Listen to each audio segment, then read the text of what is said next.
রাসূলুল্লাহ সাল্লাল্লাহু আলাইহি ওয়াসাল্লামের রূহ মুবারকে কোরআনের মাহফিলে আমরা এসেছি। আমরা সৌভাগ্যবান, আমরা যারা এসেছি আল্লাহ তাআলা আমাদের পাপগুলো মাফ করে দিবেন। সুবহানাল্লাহ পড়ি।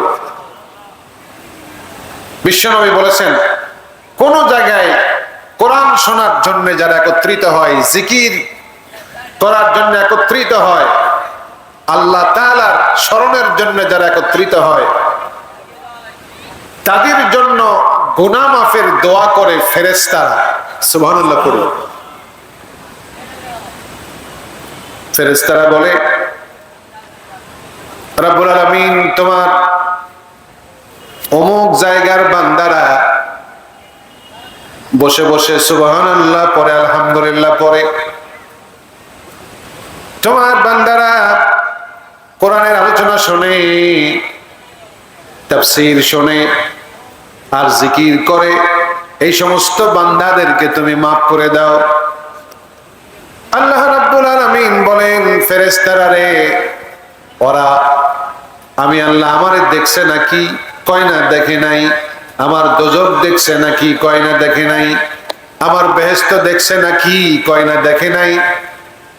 আল্লাহ রাব্বুল আলামিন বলেন, যেই বান্দারা আমি আল্লাহ আমারে দেখলো না, আমার দোজখ দেখলো না, আমার বেহেশত দেখলো না, না দেখে বিশ্বাস করে যারা কোরআনের মাহফিলে, জিকিরের মাহফিলে বসে রইল, ওদের জিন্দেগীর সমস্ত পাপগুলো আমি আল্লাহ মাফ করে দিলাম।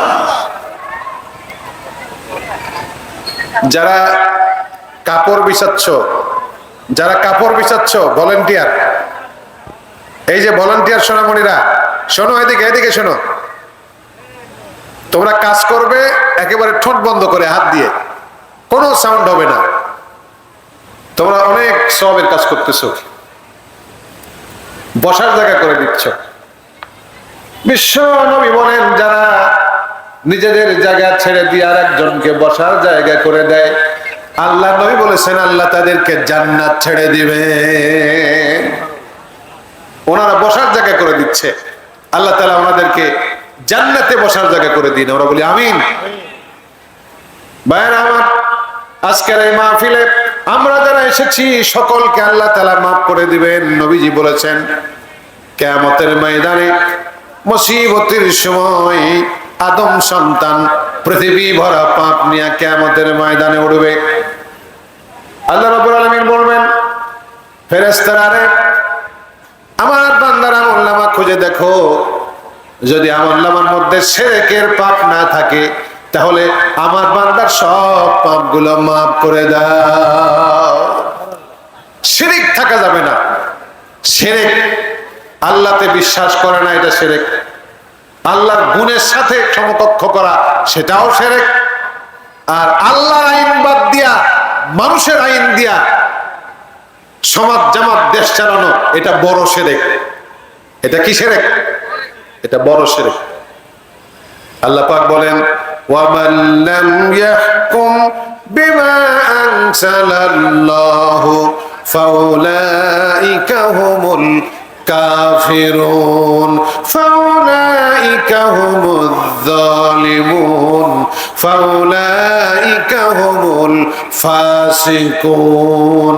কোরআনের আইন দিয়া, কোরআন দিয়া যারা বিচার ফয়সালা করে না, এরাই হলো কাফের, এরাই হলো জালেম, এরাই হলো ফাসিক। নাউজুবিল্লাহ। কোন বাংলাদেশে কোরআনের আইন চালু হোক, তা কি আমরা চাই? জোরে কম চাই? সবাই চাই? তাহলে একটা তাকবীর চাই, যাতে আল্লাহ তাআলা খুশি হয়ে যায়। আল্লাহ তাআলা খুশি হয়ে যায় এমন একটা তাকবীর দিতে পারবেন? পারবেন? আপনারা অল্প লোক এখানে, তারপরও তাকবীরটা যেন এমন হয় গোটা এলাকা যেন প্রকম্পিত হয়ে যায়, আল্লাহর আরশে আজিমে পৌঁছে যায়, এলাকার লোক যেন সবাই মাহফিলে চলে আসে, এমন একটা তাকবীর দিতে পারবেন? পারবেন? লিল্লাহি তাকবীর। 50% হয়েছে, 100% হয় নাই। পা থেকে সমস্ত শক্তি গলার কাছে নিয়ে আসেন। পারবেন? লিল্লাহি তাকবীর। লিল্লাহি তাকবীর। আল কোরআনের আলো। ঘরে ঘরে একদিন জ্বালাইছি, এবার সংসদে জ্বালাবো। রাজি আছেন? সংসদে জ্বালানোর কথা শুনলে যার গাও জ্বলে ও মুসলমান না, মুসলমান না, মুসলমান হতেই পারে না। ঠিক কিনা? সংসদে জ্বালো, আমার নেতা তোমার নেতা, কোরআন ছাড়া অন্য কিছু মানবো? মানবো? কোরআন ছাড়া যত নেতা মানবো? মানি না, মানবো না ইনশাআল্লাহ। আল্লাহ কবুল করুন, বলি আমিন। জোরে বলি আমিন। আমার ভাইয়েরা, যত লোক আজকের এই মাহফিলে আমরা এসেছি, সব লোকের পাপ গুলো মাফ করে দিবেন কে? জোরে, আরো জোরে বলেন কে? আল্লাহ তাআলা মাফ করবেন। আল্লাহ রাব্বুল আলামিন বলেন, ইন্নাল্লাহা ইয়াগফিরুয যুনুবা জামিআ। নিশ্চয়ই আল্লাহ তাআলা বান্দার জীবনের সমস্ত পাপ গুলো মাফ করে দিবেন। আল্লাহু আকবার কোন। সব পাপ মাফ করে দিবেন। তিনি দয়ালু, তিনি মেহেরবান। আল্লাহ তাআলা বলেন, আমার বান্দা যদি আমার দিকে এক হাত এগিয়ে আসে, আমি বান্দার দিকে দুই হাত এগিয়ে যাই। আমার বান্দা যদি আমার দিকে হেঁটে হেঁটে আসে, আমি আল্লাহ বান্দার দিকে দৌড়ে দৌড়ে যাই। সুবহানাল্লাহ। বিশ্বনবী বলেন, বান্দা যদি আল্লাহর দিকে হাত তোলে, আল্লাহর দরবারে দুখানা হাত পাতিয়ে দেয়, নবীজি বলেছেন ওই হাত ফেরত দিতে আল্লাহ রাব্বুল আলামিন লজ্জা বোধ করেন। এই জন্য আমরা আল্লাহর কাছে ফরিয়াদ করব, আল্লাহর কাছে মাপ চাইবো। আল্লাহ তাআলা আমাদের জিন্দেগীর পাপ মাফ করে দিবেন। সুবহানাল্লাহ। ভাইরা আমার, আমি আপনাদের সামনে সূরা সফ থেকে তেলাওয়াত করেছি। এই সূরা সফের উপরে কিছু কথা আলোচনা করব। আল্লাহ তাআলা তৌফিক দিন। আমরা বলি আমিন। জোরে বলি আমিন। আমার সাথে পড়ুন, আউযু বিল্লাহি মিনাশ শাইতানির রাজিম। বিসমিল্লাহির রাহমানির রাহিম। ইয়া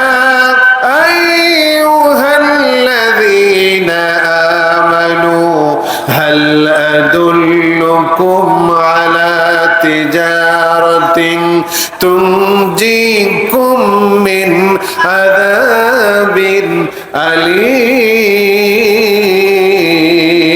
أليم تؤمنون بالله ورسوله وتجاهدون في سبيل الله بأموالكم وأنفسكم ذلكم خير لكم إن كنتم تعلمون।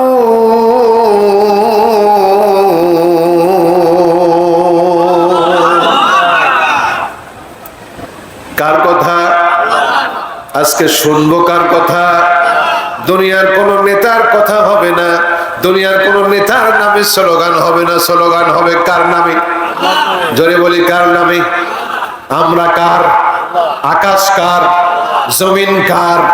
আইন চলবে ব্রিটিশের। ব্রিটিশের আইন চললে হবে? কবরের ভিতরে নামায় দিয়া বলে মা দীনুকা। কবরের ভিতরে নামায় দিয়া ফেরেশতা বলবে মা দীনুকা, তোমার দিন কি? তখন কি বলবো? দিনিল ব্রিটিশ। আমার দিন হলো ব্রিটিশ। তাকে বলবো নাকি? বলবো। আর দিনিল ব্রিটিশ বললে মার বাড়বে না কমবে? সুতরাং ব্রিটিশের আইন বদলাইয়া আল্লাহর আইন আনতে হবে। রাজি আছে কিনা?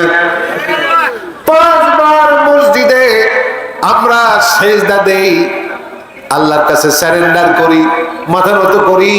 কপালটাকে নাকটাকে মাটির সাথে লাগাইয়া দিয়া কার দাসত্বের কথা বলি, কার আইনের কথা বলি? সেই আল্লাহর আইন আমাদের দেশে আমরা চাই ইনশাআল্লাহ। আল্লাহ তাআলা বলেন, হে ঈমানদারগণ, হে ঈমানদারগণ, তোমাদেরকে কেমন একটা ব্যবসার কথা বলবো যে ব্যবসা তোমাদেরকে কঠিন আযাব থেকে বাঁচাইয়া দেবে। বলবো সেই ব্যবসা, বলবো ব্যবসা। এ কথা বলছেন কি? আল্লাহ রাব্বুল আলামিন বলছেন, ওস গ্রামের আমার বান্দারা, তোমাদেরকে কেমন একটা ব্যবসার কথা বলবো নাকি যেই ব্যবসা তোমাদেরকে কঠিন আযাব থেকে বাঁচাইয়া দেবে। সেই ব্যবসা হলো আল্লাহর প্রতি ঈমান, রাসূলের প্রতি ঈমান, আর জান দিয়া মাল দিয়া আল্লাহর পথে জিহাদ করো। কার পথে? আল্লাহর পথে জিহাদ করো, জান দিয়া মাল দিয়া। এটাই তোমাদের জন্য উত্তম হবে যদি তোমরা জ্ঞান রাখো। আল্লাহ রাব্বুল আলামিন বলেন, ঈমান আনতে হবে আল্লাহর প্রতি এবং রাসূলের প্রতি। ঈমানদার যারা হবে, ঈমান যারা আনবে, রাসূলের প্রতি ঈমান আনবে, আল্লাহর প্রতি ঈমান আনবে, তারা আযান হলে মসজিদে যাবে। ঠিক কি না? আযান হলে কুকুর ঘেউ ঘেউ করে, কারণ কি? ঘেউ ঘেউ করে না, করে না? উসগ্রামে মসজিদে আযান হলে কুকুর ঘেউ ঘেউ করে না, করে না? বাংলাদেশের সব মসজিদে আযান হলে কুকুর ঘেউ ঘেউ করে। কুকুর যে ঘেউ ঘেউ করে এর অনেকগুলো কারণ আছে, তার মধ্যে একটা কারণ হলো শয়তান আযান শুনে যখন পালায় তখন কুকুর ঘেউ ঘেউ করে। আযান হলে কুকুর ঘেউ ঘেউ করে, মানে শয়তান পালায় যায়। আযান হলে উসগ্রামের মসজিদে আযান হলে শয়তান পালায় যায়। আর উসগ্রামের মসজিদে আযান হলে যারা মসজিদে না যাইয়া বাজার থেকে বাড়ির দিকে দৌড়ায়, এরা হলো ইবলিসের ভাই। এরা কি? আরে কথা কোন না কেন? এরা কি? ইবলিসের ভাই। এই উসগ্রাম বাজারে আযান হলে মসজিদের দিকে না দৌড়ায়া যারা বাড়ির দিকে চলে গেল, এতক্ষণ বসেছিল, এতক্ষণ গল্প করলো, এতক্ষণ চা খাইলো, কিন্তু আযান হওয়ার সঙ্গে সঙ্গে বাড়ির দিকে দৌড় দেয়, এমন লোক আছে না নাই? আর জোরে কন্যা আছে না নাই? এই লোকগুলো হলো শয়তানের ভাই। ইবলিসও দৌড়ায়, এরাও দৌড়ায়। মান তারাকা সালাতান মুতাআম্মিদান ফাকাদ কাফার, ইচ্ছে করে নামাজ ছেড়ে দিল, সে কাফের হয়ে গেল। এই উসগ্রাম মসজিদে আযান হলো, কপালে নামাজ নাই, মসজিদে আসতে পারলো না, বাড়িতে গিয়ে বসে থাকলো। আল্লাহর নবীর ভাষায় সে কাফের হয়ে গেছে। কি হয়ে গেছে? কাফের হয়ে গেছে। আল্লাহ তাআলা বললেন, ওয়াকিমুস সালাতা ওয়া আতুস যাকাতা ওয়ারকাউ মা'আর রাকিঈন।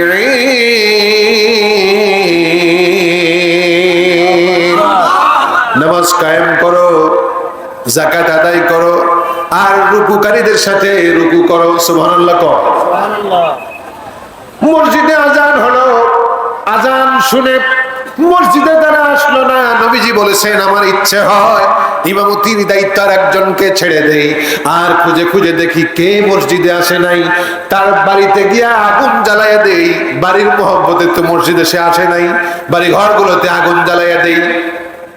আল্লাহর নবী বেনামাজির বাড়িতে আগুন জ্বালাতে চায়, নাউজুবিল্লাহ কোন? এই উসগ্রাম এলাকায় যারা আযান হলে মসজিদে আসে না, এদের বাড়িতে আল্লাহর নবী আগুন জ্বালাতে চায়। এদের কপাল অত্যন্ত খারাপ। ঠিক কিনা? যদি কোন ঠিক কিনা? যার বাড়িতে আল্লাহর নবী আগুন জ্বালাতে চায়, এর জন্য দোয়া করে লাভ আছে? দোয়া করে লাভ আছে? এর বাড়িতে তো আল্লাহর রাসূল আগুন জ্বালাতে চায়। কতটা কপাল পোড়া হলে, কতটা নিকৃষ্ট হলে, কতটা হতভাগা হলে তার বাড়িতে আল্লাহর নবী আগুন জ্বালাতে চায়। আযান হলে যারা মসজিদে যায় এরা জান্নাতি। সুবহানাল্লাহ কও। এদের জিন্দেগীর পাপ মাফ করে দেন কে? নবীজি বলেছেন, উত্তম রূপে 2 রাকাত নামাজ আদায় করবে আর জিন্দেগীর পাপ আল্লাহ তাআলা মাফ করে দিবেন। আল্লাহু আকবার কও। আল্লাহ নবী বললেন, বাড়ি থেকে ওযু করলো আর ওযু করে মসজিদে এসে জামাতের সাথে 2 রাকাত নামাজ আদায় করলো, ফজরের নামাজ বা জোহরের 4 রাকাত ফরজ আদায় করলো মসজিদে এসে জামাতের সাথে। আল্লাহ নবী বলেছেন একটি হজের নেকি আল্লাহ তাআলা তারে দান করে দিবেন। সুতরাং যারা আমরা এই মাহফিলে আসি প্রত্যেককেই আমরা 5 বার মসজিদে এসে জামাতের সাথে নামাজ আদায় করব ইনশাআল্লাহ। রাজি আছি? কি বলেন, রাজি আছি? 2টা হাত তুলতে পারি যে আমি আজ থেকে নামাজ ঠিক মতো পড়বো ইনশাআল্লাহ। আল্লাহ কবুল করুন, বলি আমিন, জোরে বলি আমিন। ভাইরা আমার, ইমানদার হলে মসজিদে আসা লাগবে, ইমানদার হলে মসজিদে আসা লাগবে। ইমানদার হলে কথা এবং কাজে মিল থাকতে হবে। নবীজি বলেছেন লা ঈমানা লিমান লা আমানাতা লাহু, লা ঈমানা লিমান লা আমানাতা লাহু, ওই ব্যক্তির ঈমান নাই যার আমানতদারিতা নাই। আমি ক্যাশিয়ার, আমার কাছে 20,000 টাকা ছিল, ক্যাশিয়ার আমি বদলে গেছি। ক্যাশিয়ার বদলায় না, বদলায় না, বদলে যায় না, যায় না। 20,000 টাকা আমার কাছে ছিল, খাতা বুঝে দিছি কিন্তু টাকা বুঝে দেইনি। খাতা বুঝে দিছি কিন্তু টাকা বুঝে দেই নাই। টাকা তো খরচ হয়ে গেছে, 1 মাস সময় চাই। 1 মাস গেল, 2 মাস গেল, 3 মাস গেল, 6 মাস গেল। 20,000 টাকার মধ্যে কেবল 14,000 দিছি। 6 মাসে আরো 6,000 টাকা পাই দিচ্ছি না। নবীজি বলেছেন লা ঈমানা লিমান লা আমানাতা লাহু, ওই ক্যাশিয়ারের ঈমান নাই, ওই ক্যাশিয়ার বেঈমান। ক্যাশিয়ার কি? বেঈমান। এরকম জনগণের টাকা যারা লুটপাট করে, আত্মসাৎ করে, আমানতের খেয়ানত করে, এরা হলো বেঈমান।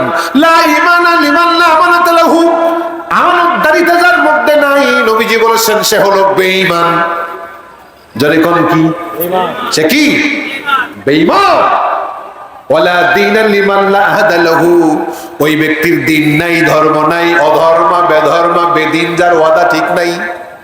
ওয়াদা দিছিল কিন্তু সেই ওয়াদা পালন করে। মুসলমানের এক কথা দিবার চাইলাম, দিলাম না, নাউজুবিল্লাহ। আলহামদুলিল্লাহ। কই ইনশাআল্লাহ আপনার টাকা আমি আগামী মঙ্গলবারের দিনে দিয়ে দেব। মঙ্গলবার গেল, বুধবার গেল, বৃহস্পতিবার গেল, আজকে কি? শুক্রবার, জুমাবার। ও মিয়া, তুমি যে বললে ইনশাআল্লাহ তোমার টাকা দেব, কই তোমার তো টাকা দিলে না? মঙ্গলবার বার হয়ে গেছে, বুধবার গেছে, বৃহস্পতিবার গেছে, আর শুক্রবার। তুমি ইনশাআল্লাহ মানে বোঝো? ইনশাআল্লাহ মানে হচ্ছে আল্লাহ যদি ইচ্ছা করেন, আল্লাহ ইচ্ছা করেও নি তোমার টাকা দিও নি। নাউজুবিল্লাহ কর, হলো সিটিং বাটপার নম্বর 1। নবীজি বললেন ওয়ালা দীনা লিমান লা আহাদা লাহু, ওই ব্যক্তির দিন নাই, ধর্ম নাই, তার ওয়াদা ঠিক নাই, ওয়াদা ঠিক নাই। আমার ভাইয়েরা, আল্লাহ রাব্বুল আলামিন বলেন ঈমান আনো আল্লাহর প্রতি। আল্লাহ রাব্বুল আলামিন বলেন ঈমান আনো আল্লাহর প্রতি, রাসূলের প্রতি ঈমান আনো। আর ওয়া তুজাহিদুনা ফি সাবিলিল্লাহ, আল্লাহর রাস্তায় জিহাদ করো। বিআমওয়ালিকুম ওয়া আনফুসিকুম, মাল দিয়ে, জান দিয়ে আল্লাহর রাস্তায় জিহাদ করো। জোরে কোন? কার রাস্তায়? আল্লাহর রাস্তায়। কোন নেতা রাস্তায়? বাংলাদেশে কোন নেতা রাস্তায় জিহাদ করব? কার রাস্তায় জিহাদ করব? চিল্লায় বলেন কার রাস্তায়? আমরা আল্লাহ রাস্তায় জিহাদ করব। আল্লাহ রাব্বুল আলামিন বলেন যালিকুম খায়রুল লাকুম ইন কুনতুম তা'লামুন,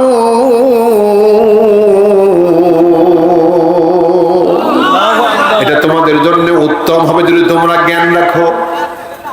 আল্লাহ পাক আরো বললেন ইয়াগফির লাকুম যুনুবাকুম, ও আমার উসগ্রামের বান্দারা, তোমরা যদি আমার রাস্তায় জিহাদ করো, জান দিয়া, মাল দিয়া, তোমাদের জীবনের সমস্ত পাপগুলো আমি আল্লাহ রাব্বুল আলামিন মাফ করে দেব। সুবহানাল্লাহ। শুধু তোমাদের জিন্দেগীর পাপগুলো মাফ করে দেব না, ওয়ায়ুদখিলকুম জান্নাতিন তাজরি মিন তাহতিহাল আনহার,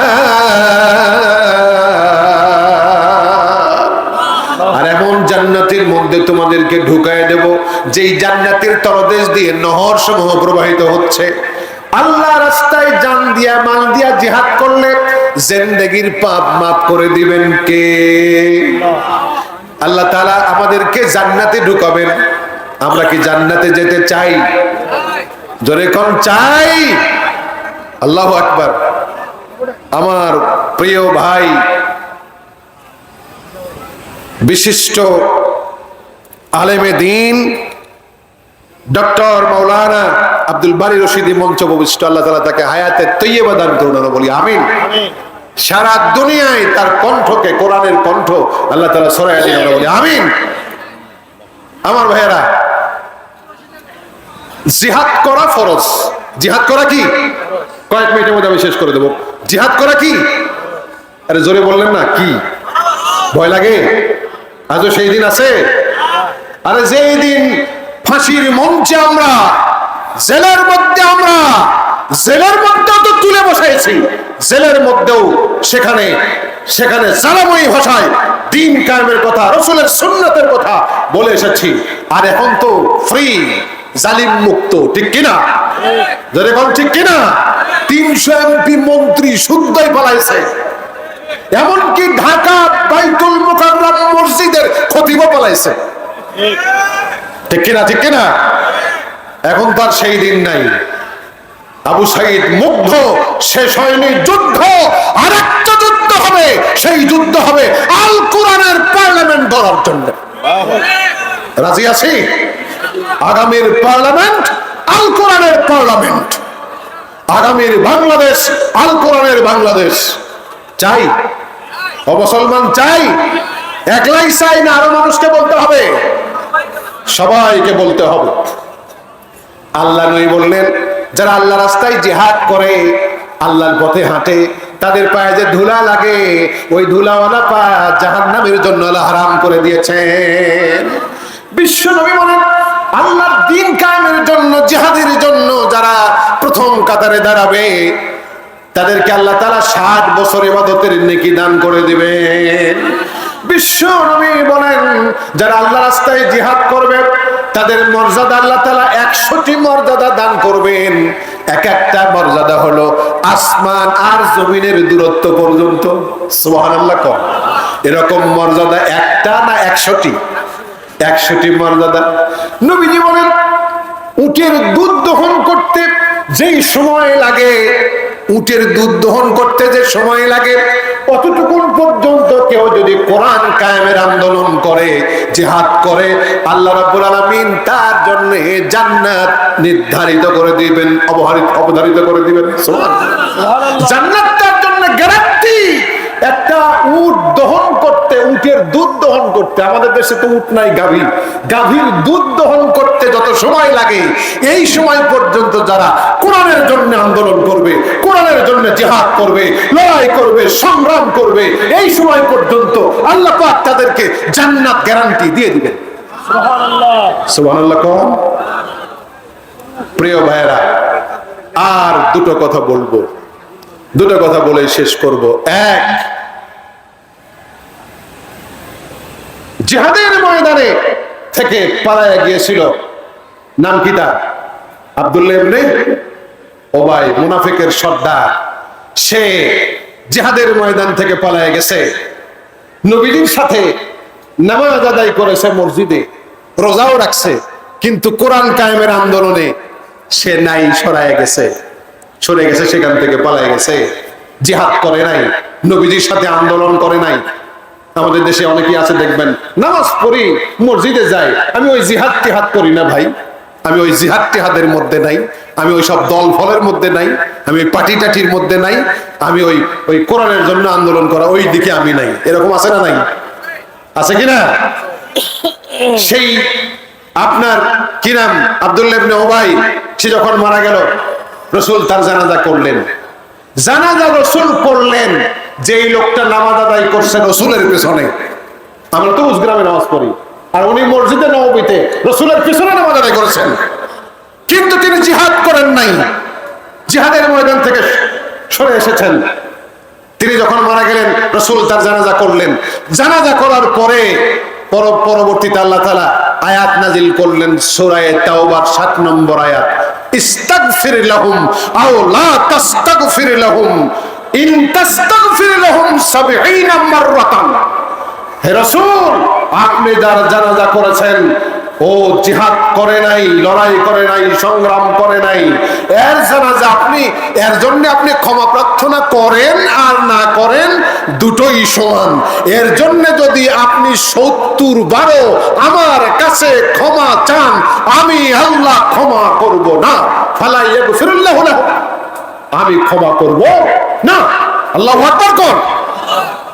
নবীজির সাথে নামাজ পড়া ব্যক্তিও আল্লাহ তাকে ক্ষমা করবেন না।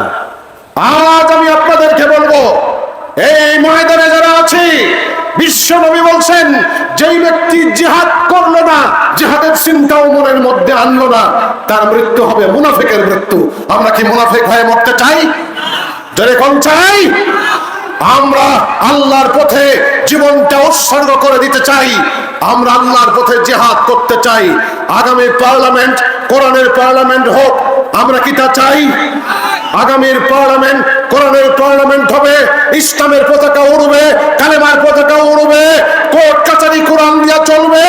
এরকম এই চেষ্টা যারা করব, তারা দুটো হাত তুলে আল্লাহকে দেখা। লিল্লাহি তাকবীর, লিল্লাহি তাকবীর। এই তাকবীরটা মার খেয়ে আসতে হবে খালি। লিল্লাহি তাকবীর, লিল্লাহি তাকবীর। আল কোরআনের আলো সংসদে জালো, আমার নেতা তোমার নেতা, কোরআন ছাড়া যত নেতা, এখান থেকে যাই মানবেন কেউ কেউ না, কোরআন ছাড়া যত নেতা মানি না ইনশাআল্লাহ। কোরআন হাদিস যেখানে আমরা আছি, আল্লাহ পাক কবুল করুন, বলি আমিন। সুবহানাকা আল্লাহুম্মা ওয়া বিহামদিকা আশহাদু আল্লা ইলাহা ইল্লা আনতা আস্তাগফিরুকা ওয়া আতুবু ইলাইক। আল্লাহর মেহেরবানি যে আল্লাহ পাক আকাশটা বানায় বিশেষ বিশেষ তাড়াতাড়ি উঠাই বললো